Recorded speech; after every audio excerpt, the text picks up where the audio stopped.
get this party started. Gotta flip open the spell book even though I'm looking at the recipe on my cooked wiki.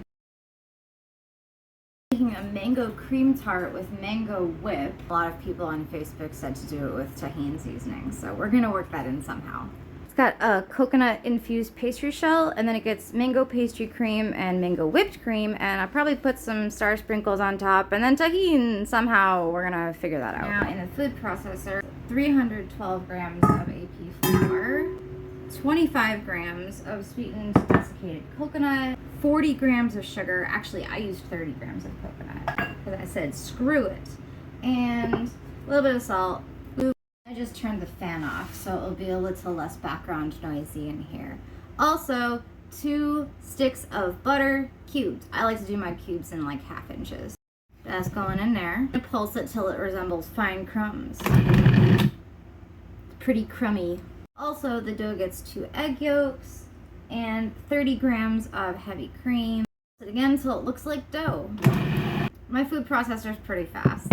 You can see it stays together when I squeeze it.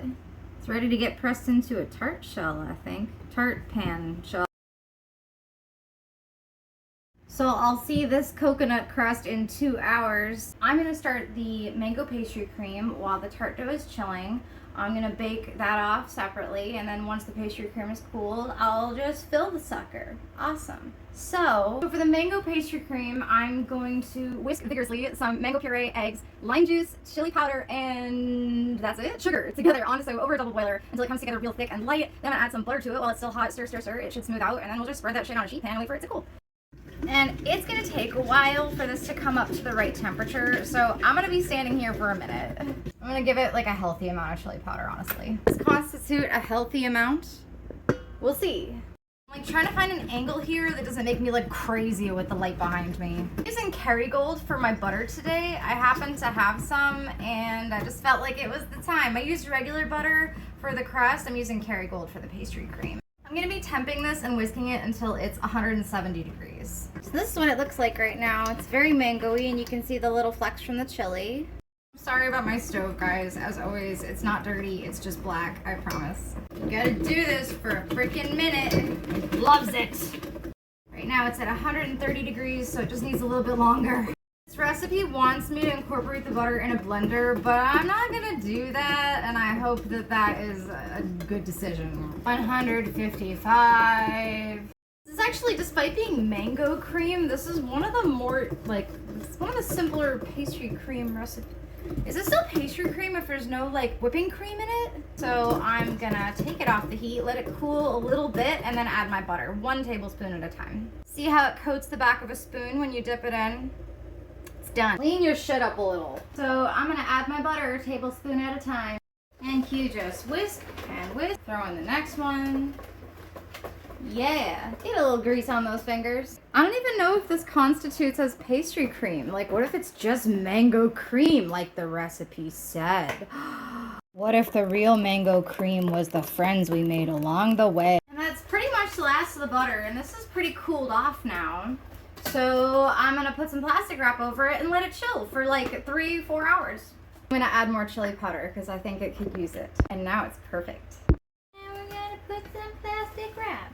We just put plastic wrap touching the surface of the pastry cream when we're letting it chill because we don't want a skin to form on top. Although I feel like I'm never in the frame with the counter at the same time, but we'll work on that. It's been several hours now. This is the tart pan I'm using. I'm hoping it's not too big. I really don't know how rolling this out is gonna go. I feel sometimes like I have bad luck with rolling out tart and pie dough. So I've unwrapped it. It's gonna crack a little, but we can always just piece it together and press it in there. It's really fine.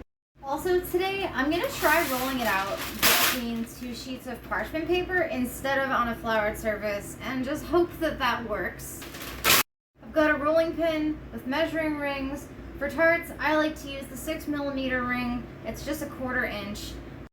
You gotta turn it, you gotta use your whole body and, you know, look a little bit silly, and it's fine.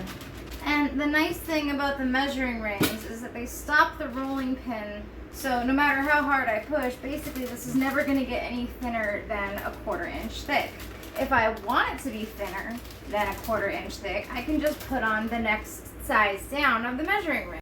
And that's something that's happening right now because my pan is a little bit too big for the round of dough that we're gonna end up with at a 1/4 inch thick. So we'll make it 4 millimeters and scale the bake time down just a little bit too.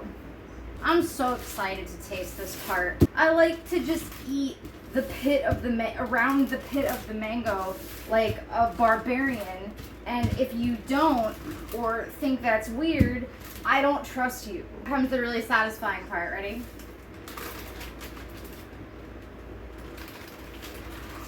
And you see how it comes out farther than the edges of my tart pan? That's exactly what we want. So now I'm gonna attempt something possibly stupid. Jeez, I don't know. Did that work? It's kind of forgiving. Like, you could just press it in as long as you adequately chill it if you warm it up too much with your fingers. And I ended up just kind of pressing the dough into the pan anyway. But that was fun. And tart shell dough is pretty forgiving like this anyway. Like, you can kind of just press it in and it's fine. So it turns out I basically needed almost all of that dough, so I'm not gonna make a tiny boy today. RIP. The nice thing about that is that you can kind of sculpt it and take your time pressing it in evenly because it's just gonna firm up in the fridge again. So this is what it looks like now. The recipe says to pop it in for like 30 minutes, so I'm just gonna stick it in the freezer so that the butter gets nice and cold again before we bake it off. 3785. Also, this is the first time I'm tasting the tart shell dough. I really like it. It's not too sweet and the coconut really comes through. I'm taking my glasses off because there's a thin layer of flour on them at all times. Sometimes I'm just in the middle of shit and don't feel like cleaning them. In the meantime, the oven's preheated, the tart dough is chilled, and we're ready to bake it off. Putting it on a sheet pan. I don't know if you're like supposed to do this officially. I think I've seen people do it before, especially if it's tartlets, but it makes me feel better about taking it out of the oven. And 25 minutes, I think. That's golden brown and smells like toasted coconut, dude. Now we let that cool, and we only have 3 more things to do.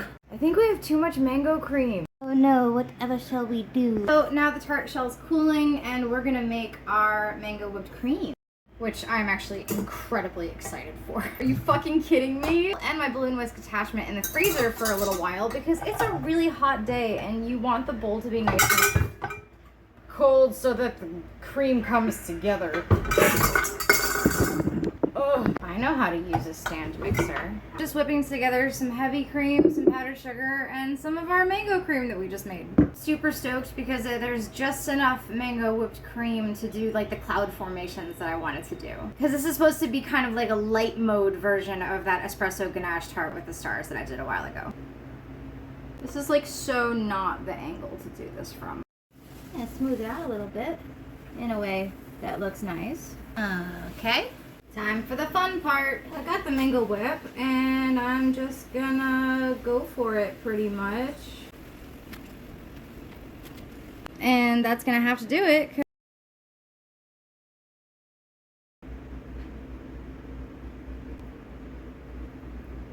It's so pretty. It's in the fridge right now because it's really, really hot here. And I feel like I barely managed to scrape this together given that because, oh, if I could do one thing differently, I would have maybe got fresh chilies for the mango. Went to the store and got the tahini seasoning because I feel like the chili powder all by itself didn't come through strong enough to really count. But it was a nice little note added in. So thanks for watching. Hope you're staying cool. If you wanted to like and subscribe, I wouldn't fight you about it.